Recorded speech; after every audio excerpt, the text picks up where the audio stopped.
We're back to the warehouse for Blitzball Battle 4.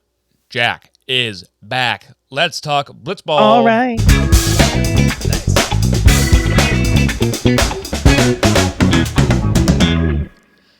Welcome to the Blitzball Boys, the podcast about Blitzball and boys, but lately about Blitzball. I'm your co-host, Brendan Reppel, along with my fellow host, Peter Del Rey.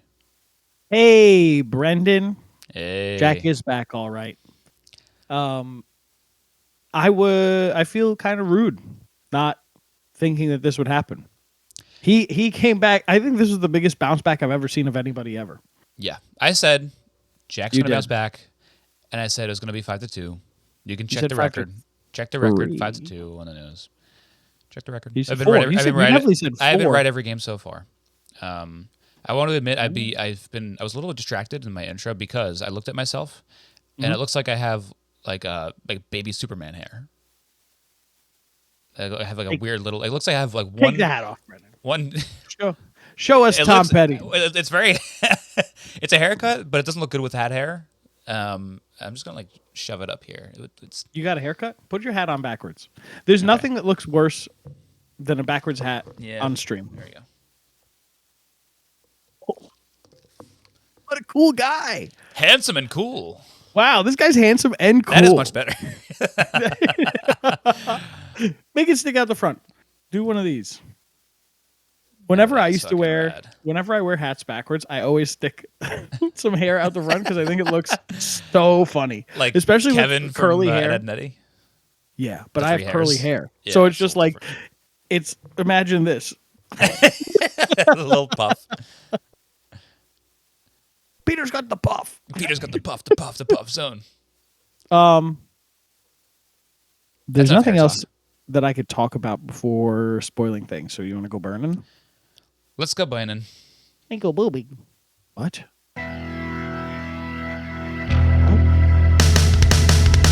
It's Double D versus Jay-Z in this round 2 matchup. Drew Davis starts on the mound, and much like my toilet paper roll after I go for a run, this unraveled quickly. Hookline Sinkers is the latest team to sing Welcome to the Walk Parade as they let in 4 runs to open up the frame. Jack Doyle comes in to redeem his last outing, and wow, I just threw up because Jack was disgusting up there, looking absolutely unhittable. Old Man Day and Hold, we got ice to 5, giving hope that they might survive. They get to Zoe for 2 runs, but when Jack comes in to clean up the mess, he gets the ground ball they need so he can stay in the game, and he slams the door shut. We got ice wins 5-3. What does Welcome to the Walk Parade go like again, Brendan? You sing the beginning for us? When I was a young boy. It's going to take a while before we get to the walk parade part. I know. I knew it too. Just sing for 3 minutes. Into the city. I guess I can work on a parody for the rest of the song too.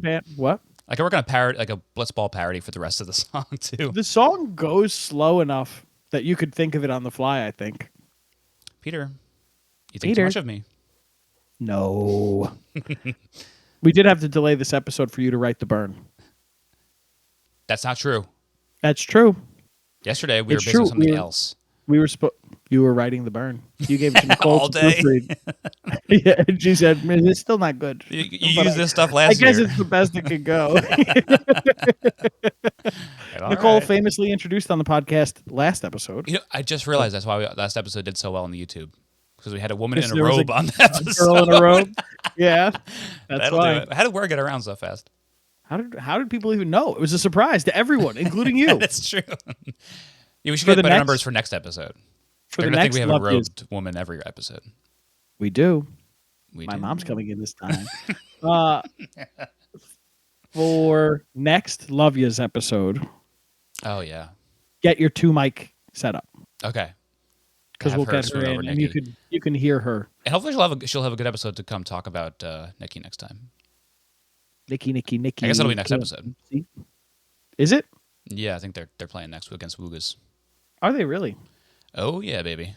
Ooh, baby. But that's for later in the episode, Peter. That's the very end of the episode. We end it. We'll start with the beginning of the episode. At the beginning of the episode, we begin. At the beginning, we begin. Wasn't that one of our sound bites? Something like that. Let's try to remember it. If you listeners are good this episode, Brendan will play some sound bites that I sent him earlier today. I have a feeling they'll be bad, Peter. Not all of them. They'll be bad. Not all of them. But he'll play you some. Probably Spoiler. not.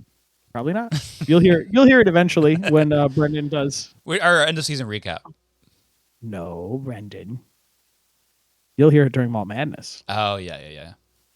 But yeah, Drew didn't have it to start. That's he had true. Control issues. Walking Zoe first batter is very un-Drew-like, especially after that first game that we saw with him. Mm-hmm. Even against Jack, he was missing the zone big. And it wasn't even missing big. Okay.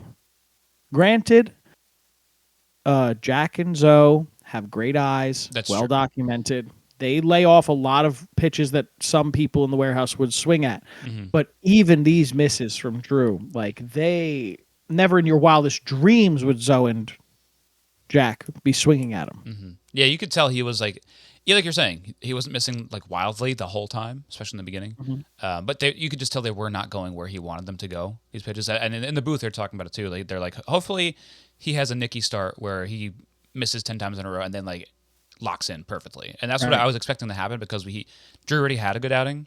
And he just never put it together. And I think that's a great point you're making about Jack and Zoe, because I think they might have just exacerbated the problem because of them being so stubborn at the plate. I could see that, him missing by a little bit and them taking it, maybe getting his head a little bit and then causing him to fully unravel like the toilet paper I was talking about earlier. After you take a run, take a big shit. That's I didn't never said shit. You did. I meant diarrhea. Play it back. But Drew, loads the bases in the first three batters, walks in a run. Bad. Drew, do better. A fart and do bad? Yeah, listen. I'm being harsh today, Brendan. I like it. I'm being stern and hard. This is how my father spoke to me when I had a bad game. And this is how I'm going to speak Peter. to Drew. Where'd you go? Hey, Peter, you know how your game went? I know, we're 5 miles away. Walk the fuck home. I heard that. 19 out of 20 games in Little League. He gets a strikeout for Zoe, but then he walks in another run. And after the first run off of a walk, I was saying to myself, I know Dan gets hit around, but by We Got Ice, but why not at least try something to try to reset Drew's arm? Yeah. I wonder if it was mostly because this is still that quote unquote practice round right now. They're like, well, let's leave Drew in and see what he can do. And maybe we have a little bit of a buffer here because if we come back, great. If we don't, doesn't matter. Let's just let him ride out there and hope he finds it. And it is what it is at that point. Can I tell you something, Brendy? What's that? I kind of hate this practice round mentality. Yeah, me too. And a lot of people will say that they don't have it, but it's still going to be in the back of your mind no matter what.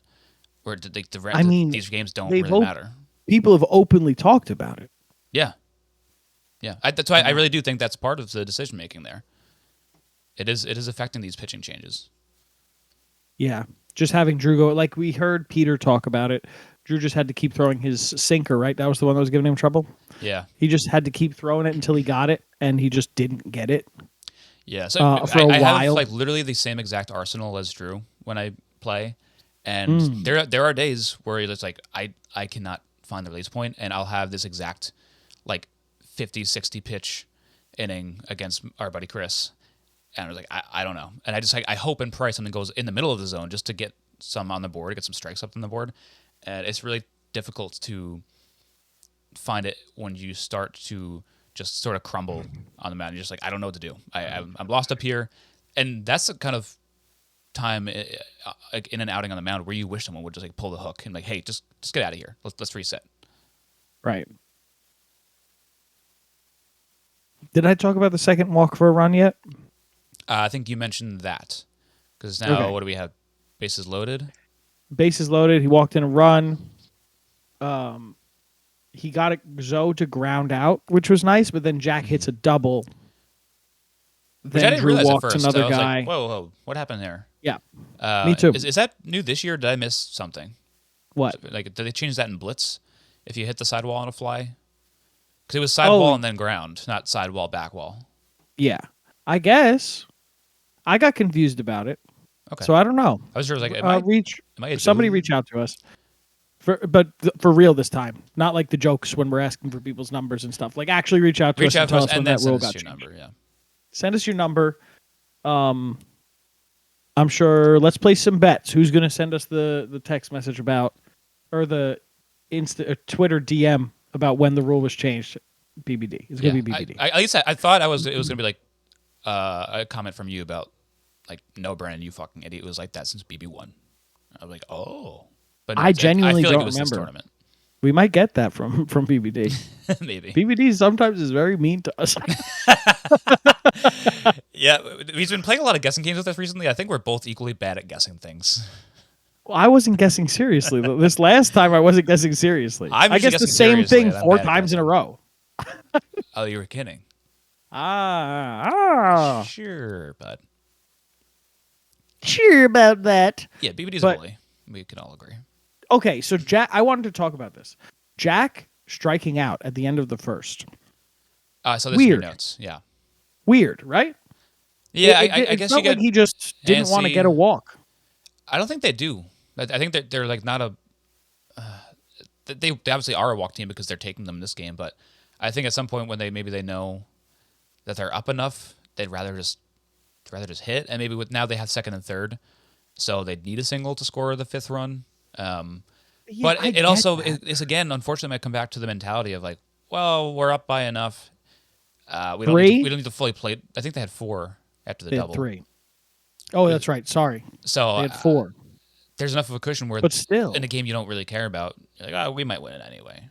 I don't know. I mean, I guess. I also don't know if We Got Ice plays like that, because the way that they have conferences on the mound about like who, like their pitching strategy, it makes it seem to me like they are one of the few teams that really care about this round. Yeah. I don't know. I like the swing that he took to strike out on. Yeah. I could excuse it for no strikes or 1 strike. Mm-hmm. But with 2 strikes on there, it's like this was a ball that wasn't close. Yeah. Just take it, end the inning.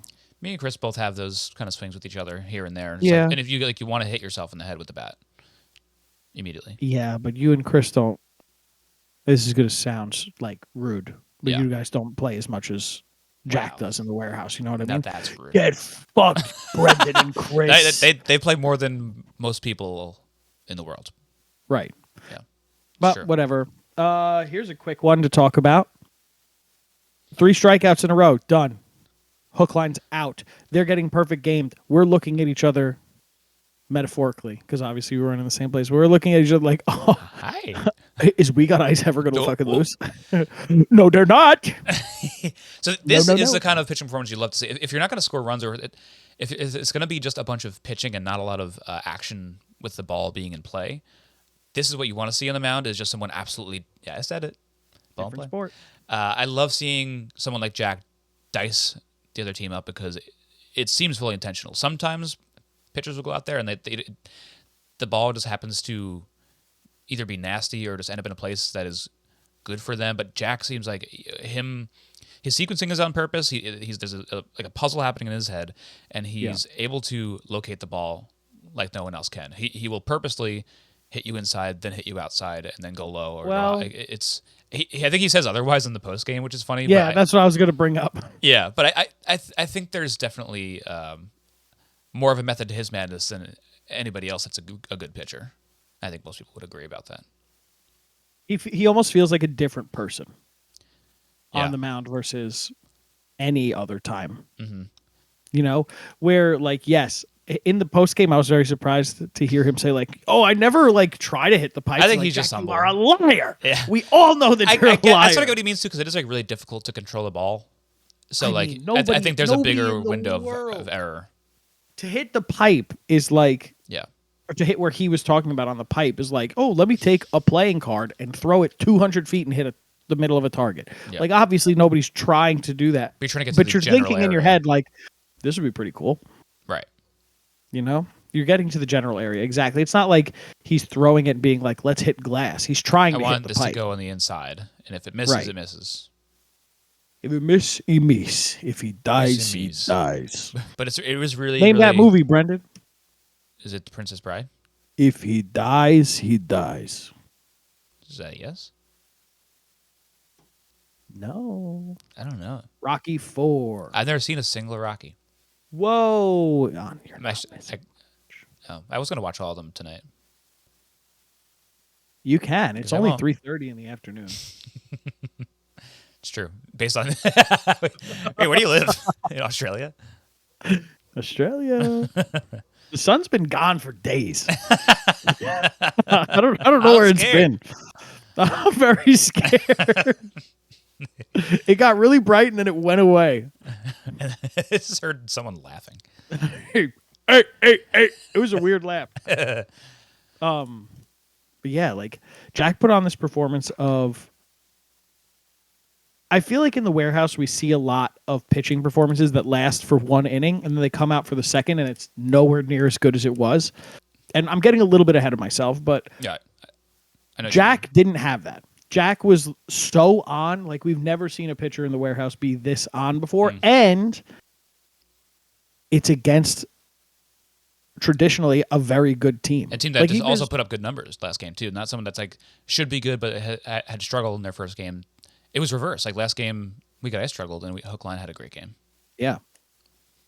And then you go into the. I loved before you go into that next inning. I just loved Jack walking off the mound because it's such a funny. It's happened to me like very infrequently in life, but there's sometimes where you do something really good or well, and you don't know what to do with yourself as a normal, humble person. Like I think Jack is. You could see everyone in the crowd was like, holy shit, that was like incredible. Like we've been watching a lot of games where people have been struggling on the mound, and then Jack just shows us what it's supposed to look like. And I felt like Jack didn't know what to do with himself and just like walked, like didn't make any jokes, just walked right to the bench and sat down and looked like, I hope no one talks to me because I don't know what to say about what just happened. I mean, I feel like I'd be the exact same way. Yeah. Or I'd make jokes about how that was lucky. Right. Which I feel like he would do too. Yeah. Like I was trying to pitch it middle. Right. I was trying to sink. I was trying to hook line stink. Whoa, second inning, hook line's pitching. Great. Peter Del Rey. That's good. King of transitions. Oh. Peter Del Rey, King of Queens. My eyes are getting weary. My back is getting tight. I don't like that show. We talked about Sitting here in traffic on the Queensboro Bridge tonight. We need a show about Suffolk fucking County, bro. My grandmother and I used to watch that show together. She would laugh every single time in the opening credits when he gets his ice cream, turns around and drops it. She goes, he does this every time. And every episode, he drops the ice cream. She was like, watch. She goes, watch. He's going to drop it. He's going to drop it. She loved it. Oh. He is good at slapstick comedy. I'll give him that. Doug Heffernan. I'll give him that. Hey, what about that UFC movie? Probably the best of all time. That's a good one. Do you know which one I'm talking about? That he's in, I'm guessing? Yeah. Do you know which one I'm talking about? I haven't seen it. Neither have I. It's historically an awful movie. I was like, why haven't you seen that of all movies? I've only seen one movie. And it's apparently Rocky 4. It is Rocky 4. Rocky 4 and The Princess Bride and all of the Austin Powers. Yeah, okay, yeah. Only the one. Master just of the Disguise. One. Master of Disguise. This is now a movie listing podcast. Hookline Sinkers. Hookline Stinkers. Hookline second inning stinkers, but they didn't. No, Dan looks good. Dan looks really good. They good. didn't stink in the second inning. For a guy who historically gets knocked around by We Got Ice, he looked really, really good against them. It still sometimes makes me laugh when they like bring up stats like, historically Dan doesn't pitch well against these guys. And like, I know that they're at this point, this is the fourth franchise tournament. Right. But that's still on a larger scale. It doesn't mean that much. It's still a very small sample size. I mean, it's only 2 tournaments worth of... Right. Which also could mean like 3 games maximum a tournament. So it could be like maybe 6 games that they're referencing, which is not a lot of at-bats. Yeah, exactly. So it is like, for me, if you feel good as Dan, like throw that shit out the window. Right. Which is hopefully what he did. And maybe what he did because it worked. Get it out of here. Get that shit out of here. Get it? You know what? Get it out of here. And Dan was doing a lot of yelling at the booth, at the crowd, my God, screaming at everyone, protecting his boy, his little son. Everyone. He was yelling at Trevor. He was yelling at Rob Sirocco. He was yelling at the boot. There was a moment, and I have to go back again, but real quick, Trevor had a face during Drew's meltdown that they didn't cut to just him, they cut to the crowd, and you just see after like a fourth walk in a row, Trevor go like, yeah. I was like, oh, everyone's feeling it out there. It's never fun People to watch. didn't like it. Yes. But Dan had it. Dan started off with a walk, but he was looking, he was looking really good. He was getting Zoe to, I think it was 4. Let me check. Yeah. Zoe fouled off what would have been strike 3 4 times, which is like, I it's love good. It's very Dan's, like slurve that he's got. It's one of my favorite pitches that we have. good. You like when Dan says a what? I like when Dan screams slurs at the crowd. No, Brendan. You said it. No, you were supposed to tell me I don't no, like Peter. it. That's not what I said. Okay, I don't like when he screams slurs. What I said was the sliding curveball. Do you want me to lie to you and say I don't like when he screams slurs? Brendan! That's a great pitch. I also had a funny thought when I was making dinner before, too. I was like, I wonder if anybody in these tournaments absolutely fucking hates when Zoe compliments a pitch. Oh, I was thinking about this too. It's the ultimate heel move, and it's almost like I know it's not, but it's almost a passive aggressive move. Nice. It is so genuine, but I know as a competitor sometimes that's the last thing you want to hear is like it feels like they're patronizing you. Even as a viewer, sometimes I was Yeah. like, is he like Is he being a dick? Right No, now? we've seen Zoe so many times, and we know it's like, oh no, this is just how Zoe is. He's just a genuinely very nice New person. viewers might not think that. New viewers would be like, fuck this guy? Like, what the fuck is going on here? I would, even if I know him, like as they all they're very friendly with each other. I think it still might piss me off if like I'm trying to get you out and compete with you, and you're like complimenting me. I wouldn't say anything, but I would be angry a little bit inside. It would give me a little fire. So I wonder if it pisses anyone off. Certain personalities I could see it doing, like maybe like a Lou or like a Nikki, Shut the or fuck even, up. even Trev. I don't know. Ooh, I would love to see somebody say "shut the fuck up" back to him.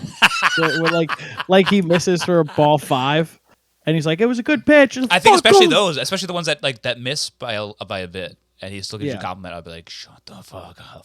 Or like when you hit it right to him and he catches the ground ball and he's like, "Good swing." And Fuck you. He really means it. He loves the game and he loves seeing it played well, and that's all it is. Yeah. So it's so funny. I want to see somebody get mad at him so badly. Especially if you're having a tough game, I could see someone just snapping just because it's a game, Right. Jack comes up with Dan pitching, and Jack has how many home runs off Dan? Too many. And Dan gets him to ground out to Drew. Then Zoe hits a single. Then Jack is back up, who hits it back at Dan, who catches the ball for an out. And it's like, oh, whoa, Dan's here today. Yeah. Gets a walk. Which was the one that was really cool? When did the ball go to Drew? The one that he caught? Was it the one where he broke right and then he the one broke that he to the right? Because it was like a hard hit. No. He dove to the left, I think, and then switched. Was that the last game where he was like this? Yeah, it was last game. Oh, sorry, Drew. The only 2 ground balls he fielded was the one that was kind of to him and the one that he botched. Then that's the next one where Jack hits it up, Drew drops it, they score another run. That's 5. Where at this point, again, we don't know the extra innings rule. And again, they were talking about in the booth about how Drew's having a really tough game. You can't blame someone for dropping one of these ground balls. Honestly, whenever someone catches a ground ball in this warehouse, I'm like, that's crazy that you got that. That was hit really hard, and they're hard to field in general, especially with just 2 little hands. I speak for myself with my little hands. But you think Drew has little baby hands? Drew's probably definitely got man hands. But you see that mustache? They should talk the mustache too. I think it's a 7 out of 10. You've brought this up every single episode. They keep bringing it up too, and they're mean to his mustache. It's a good stash. I side with my blonde facial hair boys. We're gonna have to invite him to Malt Madness live. Okay. To see the mustache in person. Right, come on down see from if they're Michigan. being too nice. Come from Michigan to Malt Madness live. But it's like whenever we do the Blitzball channel content, it amazes me that they field the ball so well. Yes. And these guys are getting to a point, especially people like Drew that are wiffle ball players too, are good at fielding plastic balls. So you're gonna miss them here and there just because. And we're not there to see how hard these are hit. So you can't. I think it just feels like it was being poured on to Drew because he already had the bad outing. He struck out a couple times. Then the error. It's just like one of those things where everything comes crashing down on you. I've always been bad at fielding a ball barehanded. It's hard. Because my fingers bend far back, right? Yeah. So when I go to get it, it just bounces right off this. It's like you have like a glove that's way too worn in. Yeah, oh my God, that's crazy. That's what happens. Go to the YouTube. See how far I can bend back my fingers. It's gross. It was a disappointing one, but whatever. We don't know the overtime rules, extra innings rules. So we don't know if, bases loaded, if Dan lets up another run. What does that mean for Hookline? Yeah. Dan skims a little penis and then gets Zoe to strike out because he was rattled. Oh. Yeah. He's like, no, my little penis. That's what he said, right? Everybody was like, what? Dan, I skimmed my little penis. I know that he meant like it skimmed like a little bit of the dick. It caught his cock. But everyone was like, did Zoe just say he has a little penis? Whatever I was saying, like I wouldn't be telegraphing that information. Yeah, he said I wouldn't be saying that. And then Dan goes, I don't know what he said. Something about his penis.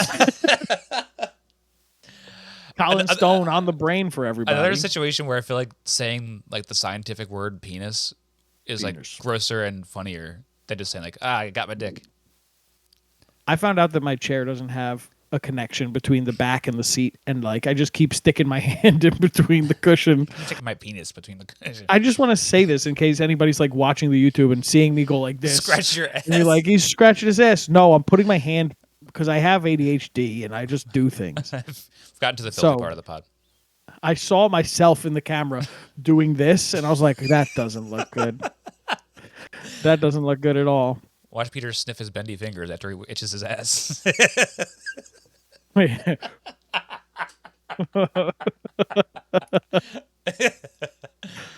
So Zoe gets his penis clipped by the Zoe gets a circumcision. And then we got ices up, and it's like, okay, 5-0 down. I guess not the worst thing in the world because Zoe does need to get 2 outs. Jack got 3 strikeouts, so yeah. Once they leave the inning 5-0, I'm like, that's not so bad because people have scored 5 runs in an inning before. So now the fact that that's across 2, I count that as a win. It would have been nice to score any runs last inning, but Jack was not letting that happen. Jack didn't want that to happen. He didn't want it to happen. So do you agree with their strategy of making Zoe wait until this inning? Because I think they talked about it in the first.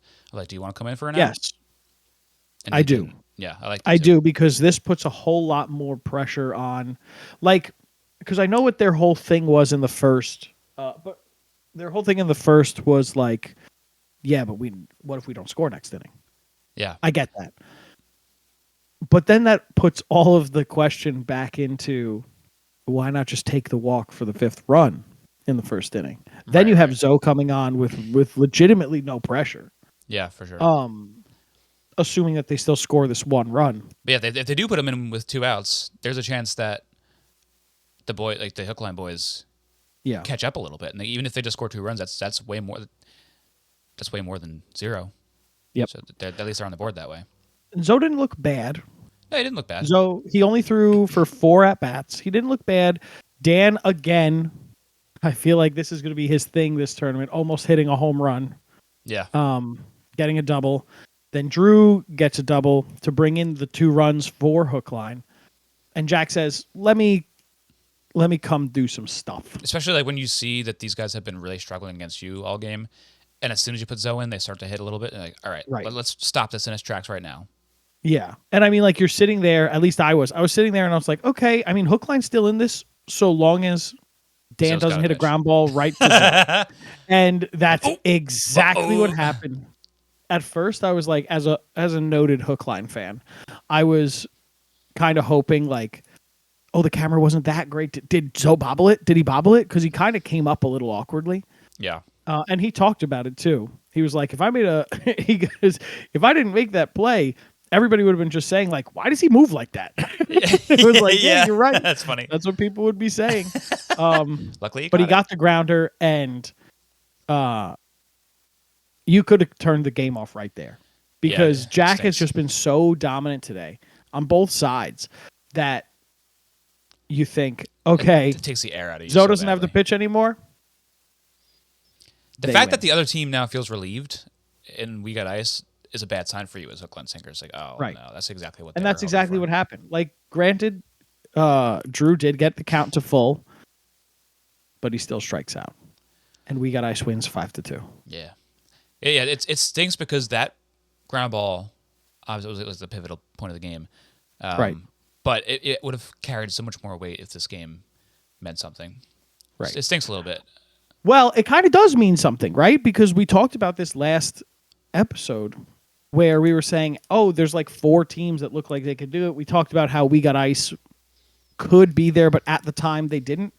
We said Woogas versus Hookline. I said Woogas versus Hookline looked like it could be a final, and I don't agree at all anymore. I think that if Jack struck out in the first inning because he didn't want to walk in a 5th run and he just wanted to be like a sportsman and be like, we got to win this fairly. Yeah. If he gets rid of that and just goes straight for the throat, like, hey, you fucked up, you pay for it. Yeah. We got ice wins this tournament easily at this point. Yeah. I guess it's just because, like we were saying, it might have been last episode, how evenly balanced these teams are this year, that it feels like this is going to be the biggest crapshoot of all playoffs we've ever had. Like, any seed can beat any seed. Even Del Caribe can beat We Got Ice, you know. All right. It's true. They could. I don't want to be rude, Brendan, but no. I'm just saying how those are the two ends of the spectrum, though. And I think there's a possibility, which I think takes some air out of the seeding aspect of it. I don't think it matters that much where you're seated after the round 1 and 2. I really don't. I want more consequences. Ooh. You want more consequences? What do you think? I mean, look at one of the most viewed Blitzball games they ever had was when someone got knocked out of the regular season last year. I mean, that's the first time they tried it, and like, look at what it created. But there was also the whole word of mouth of, you got to see what Jake does at the end of this game. But because of what the situation created. Yeah, you know, I get it. I don't think that's a fair comparison. Because if that happened this year, who's to say there would be a moment like that? There might not be, but it's interesting to not try again after like what happened last year. You'd think you would be like, oh, that was great. Not that you're not going to try and recreate it. But Jimmy talked to us about that. Yeah, well, I was on board until I saw what's happening in front of us now. Yeah, you know, maybe if it like, even if it was something like top 6 make it to the playoffs proper. Mm-hmm. Bottom 6 have to start in the loser, or bottom 2 have to start in the losers bracket. I know there's no losers bracket this time around, but that might be a good solution, because then everything does matter even more, since there's 2 spots that would be dropping. But if there is a way to do it like where everyone else is allowed 2 losses except for the bottom 2 teams, one and you're out. But I guess I know we don't have time for double elimination tournaments after a regular season. It's just too much. It's too big of a tournament. So I understand that. Yeah, I get it. If it was a 6-team tournament, you could do that. But whatever. Or you could just do one regular season game. Yeah. But that would still add too many games, I guess. We're not the guys that are going to fix it, but it makes me really excited for playoffs, I guess, is what it's going to do. So I'm going to be like way more amped than normal for them to just start. So I'm going to be interested. Yeah. I'm going to be very interested in seeing watching the viewership numbers between these and not the first round of games, because the first round of games you may still have everybody coming in and being like, oh, we got to watch this. But like, say this game and on. Because I'd even like to compare. I think they expect playoffs to all be better than the regular season still. Yeah, no, for sure. But I want to see Game 1 versus Game 6. Mm-hmm. Or even Game 5. If like the end of the regular season starts to trail Game off 5, a little bit. So Game 5, Game 1, 36,000. Game 1, 92,000. Mm-hmm. Game 2, 65. And granted, 56. It's not huge. Game 1's always going to do better than the regular season games. Game 4 is 51. Game 3, 56. Game 2, 65. Yeah, I mean, it'll be interesting to see what today's game and Sunday's game will be. And you want to look at the first 3-day count is what you want to really see, because they're always battling against like other episodes being out longer too. Yeah. I hope we get some 100K playoff games. That'd be sick. Like first 3 days. That'd be sick. I wonder what the final's gonna get. Player of the game. Player of the game. That's you? It's Jack. It's Jack. It was in the thumbnail. It was in the thumbnail. It's never not been Jack. He had the most dominant pitching performance we've seen in the warehouse in a very long time. It was beautiful. Essentially on the mound for 5 outs, 31 pitches thrown is fucking crazy. Very economical. Crazy. Very economical. 4 economical. Strikeouts, 1 field out, 0 hits, 0 walks. He had a perfect outing. Mm-hmm. Like, there's nothing else to say about it. And then on the other side, Jack is really good at getting a lot of at-bats. I don't know how he does it. He got 6 at-bats this game. I think he had 6 or 7 last game as well, or maybe even 8. And he's batting 500. It's good to see him be able to 5 hit. RBI. He didn't really hit very well last game. He's back. He's back, baby. He's not, because I think when I said he's back too, I didn't realize how much he was back. How back? He's really back. Jack Street's back. Oh yeah. All right. Brendan. I'll cut out the part where I said yeah. No. You keep it in. That is unbelievable. Tell Nicole what you did. You tell Nicole what you did. I can't. I'll sleep on the couch again. But she'll divorce me. I don't care. You deserve it. We do too many divorce jokes on this pod. They're not good. Anymore. No, Brandon. Play of the game. Play the game. It's Zoe's ground ball catch that essentially won the game. It's got to be that. Already said it. Zoe said it himself. He's like, I didn't want to pitch anymore. I think even he felt that the game might have gotten very close, if not taken over by Hookline, if he stayed in. And that's the beauty of the rule of like you having to finish your 2 outs. And this is a team that seems like it's going to benefit the most from the put out rule. Yeah, well, that's what we said when we talked to Jimmy about it, right? Yeah. When Jimmy came on with us, go back and listen to it if you want. He said that rule, and I straight up said to his face, "Oh, okay, we got Ice are the favorites then." Yep. Because if you take Zoe off the mound, that's it. It's game over for everybody. Yep. And that's what it seems to have been. And like you said too, earlier in the game, it wasn't like the sort of thing where Jack was dominant in the first inning, and like he comes back like, all right, cool, we get Jack for more outs in the second inning, but he only had it in the first. It doesn't matter. If he's on the whole game. Yeah. So Zoe catching that ball, like he was worried about not doing, allowed Jack to just continue to be the dominant player that he is, and maybe put up his best performance on the mound that he's ever had. Ever. Of all time. Yeah. Every pitch is working. Think you're every single spot pitch. On. You said it earlier in the episode, too. That was the biggest play in the game. Yeah. Zoe getting that ground ball. And if he doesn't, if he botches the ground ball, if it sneaks by him, if Jack strikes him out, yeah, we could be talking about a very different game right now. Absolutely. Very different. Yeah. Then the boys become more confident too on the Hookline side.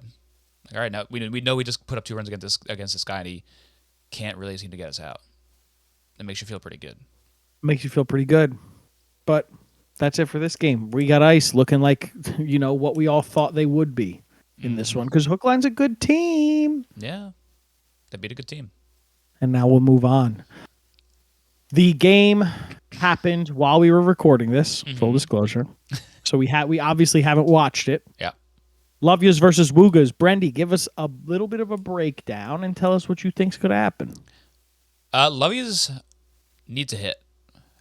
Nikki needs to figure it out. I know Dalton, I think, got like one pretty solid piece of contact to get a double last game, but Nikki hopefully has been learning from Lou to calm down his swing and go in with an approach instead of just taking daddy hacks. It's important. I know, which is funny for coming from Lou because that was his biggest problem in ball and play is just taking massive hacks and like popping up the ball and getting wickets. But Lou was in mid game being like, dude, calm down. You're a good hitter. You just gotta chill a little bit. It's a problem that everybody has. They're probably starting the tournament and needs to like just slow themselves down a little bit. Nicky seems like he's gonna come on the mound and do his job. So if they get any offense, he's not Peter. Watch your. I see your dirty little mind. Did I say anything? Watch the YouTube. I believe you're the one who said something. He's gonna come on the mound and pitch well. Two different things. But if they get any offense from the two of them, Nicky being able to shut them down really puts them in a good spot. As long as Dalton that was wild. Doesn't have to. They're really good. They're really good. It's crazy. A little flair on that. As long as Dalton can figure it out and not walk the entire warehouse. So that's Lovey's side of things. Woogas is a harder nut to crack because they had one game and it was like, what the hell are they? This is crazy. Yes. So I hope to see much more matching from those two. And then if Thorpey boy, Jimmy Thorpe. Jimmy Norp. Drew Thorpe. If Drew Thorpe can come in the warehouse. If Norpy can figure out the pitching, I know he was saying in the post game that he wants to, I guess, miss more of the middle of the glass, like anyone wants to do. He doesn't want to give up a bunch of home runs, right? Which I believe he can because he's supposed to be this good pitcher. So I'm hoping he takes at least another step. He's not going to be dominant this game, but I hope he takes another step to being the best version of himself with the Blitzball. But he's going to hit it regardless. Yeah. So what do you think? I think Lovia's has a comeback game. Put some numbers on it. Close one, 3-2. Lovia's. Oh, I love that. Yeah. I agree with everything you say. I am a little more bullish on Dan Rourke's pitching being the game-changing factor. Okay. Because he showed a really good job. Right? Well, that's what I'm saying. That's the game-changing factor. I think out of Dalton, we should expect what he did last time. Out of Nicky, we should expect greatness. Out of Jimmy, we should expect greatness. It depends which Dan Rourke shows up. Mm-hmm. I'm being a little more optimistic, just because I want chaos. I want fun. Lovia's historically great team.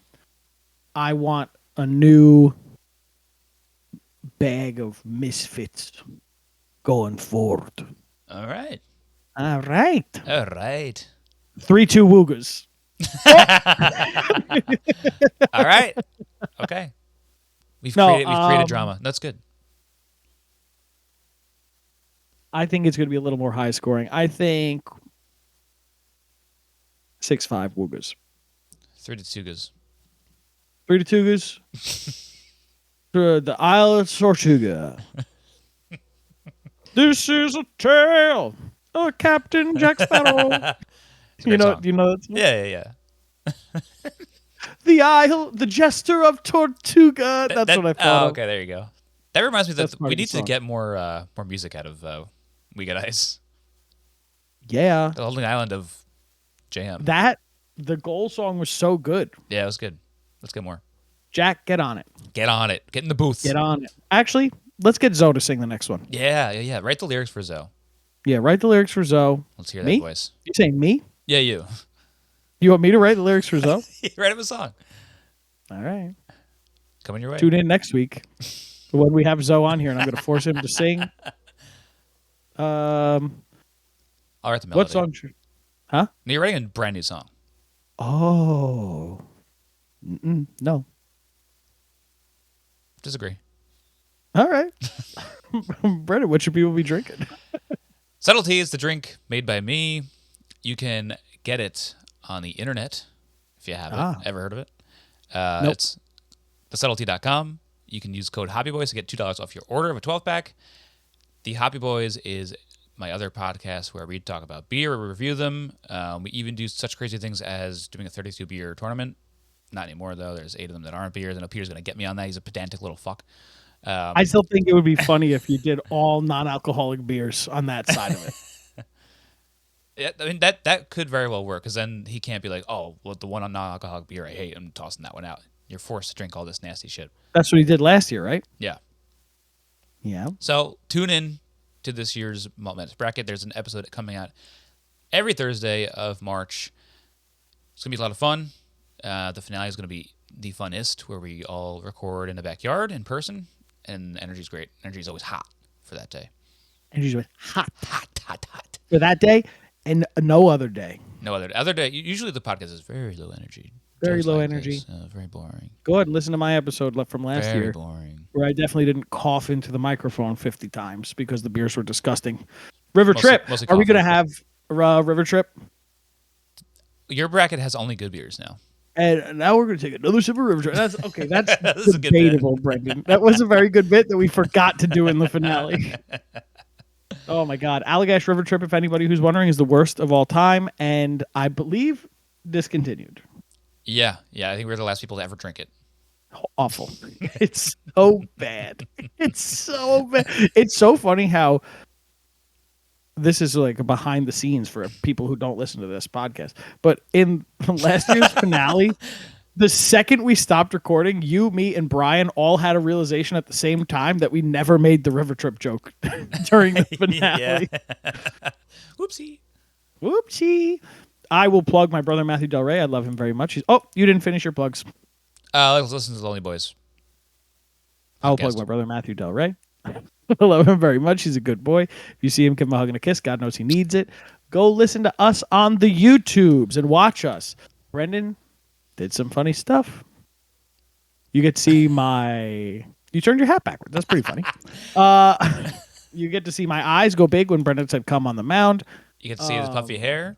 You can see my puffy hair. You can see my fingers bend backwards. You can see him sniff his fingers. Sniff my fingers, put my hand through my chair, break my shoulder. How could you not listen? How could you not watch this after listening to it? How could you not watch this? Listen to you could see ADHD in action. Come on. Boys Media on the YouTubes.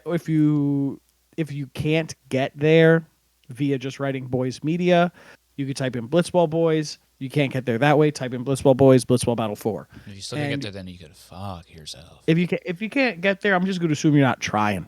That's true. If you ain't cheating, you ain't trying. Hell yeah, I always say that. Eddie Guerrero, Viva la Raza. What is that? What? That's crazy, dude. All right, Brendan. Peter, is there anything else you want to talk about? Oh, wait. See? That's why you ask. I didn't plug any video games. What are you going to say? Play Mega Man Battle Network. Okay, Brendan, ask me a question. Okay.